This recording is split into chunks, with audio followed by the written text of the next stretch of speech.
District ya Lyantonde neteganisibwa munonga ekizibu ky'amaizi abantu nibagatambura engendo ndingwa kandi nago kuguzibwa nigagura sente nyingi. Okwenda kucendeeza ekizibu eki gavumenti ehiire district egi miriyooni 3 ngo batimbe daamu ya lita miriyooni 3 okuhwera abantu b'omurika gwa kyewanura. Naye mbasaba nti ekintu kino bakireese tuleme kukiyita kya gavumenti nti daamu ya gavumenti efuna ebizibu bingi nga twekwasa ekintu kimu nti daamu ya gavumenti. Daamu yaffe ffe tukola gavumenti. Buli obukadde 63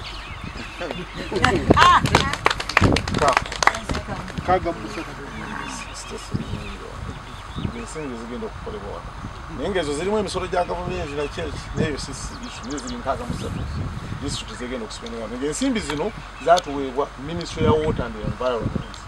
Tractor yatandikire omurimo ogu kandi amaizi nigiija kuhwera n'ebindi byanga ebiromo Kasana, Rwensinga, Kempenga, Kamengo na Mpogerwa hamwe na bimwe aha bicweka bya Town Council eky'abantu barikusiima. Tiwali kyankulaakulana kisinga kuba n'amazzi.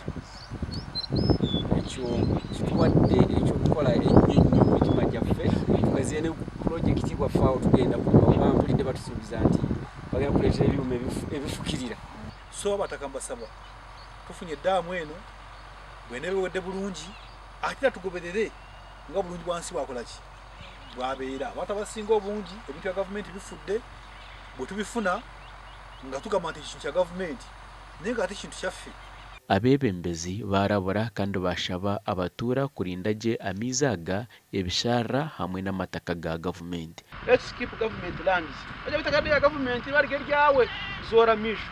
Ekya kabiri katugira umutima gwo kumarwa n'ebyensi wada tukumarwa ngwabirugaho katugira kugira ngo twagariza abandi kire kuba nyowe bona shina mizi nago ninyi okinga project nkezi abadiso mbete akandi go misho gitu kandi guma tugito ndesho beza akorwa okada sima mdoga abukushanga chama ne sisi rwariyaha kandi bakasera zibere sisi rwariyaha abembeza bare korevo kandi batwaretere kintu nicyo bintu mdoga.